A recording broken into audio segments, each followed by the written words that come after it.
In this video, we're going to talk about how to frame a puzzle.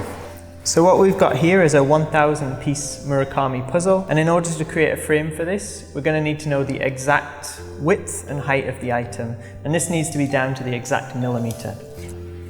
So if we take the height first, it's 50.2 centimeters, and the width is 73.2 centimeters.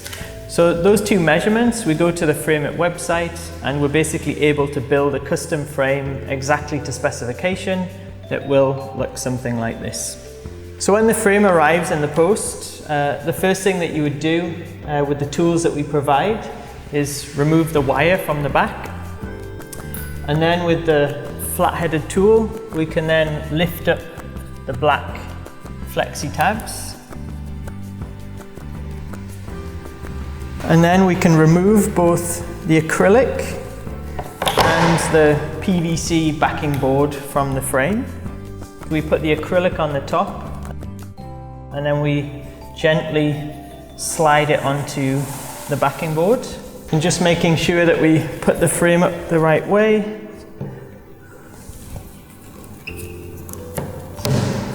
So then we're going to carefully flip it back over. And we're going to put the black flexi tabs down in order to make sure that everything's nice and tight so that the jigsaw can't move around. And lastly, we're going to put the cable back on. And there we go, a framed collectible puzzle ready to hang.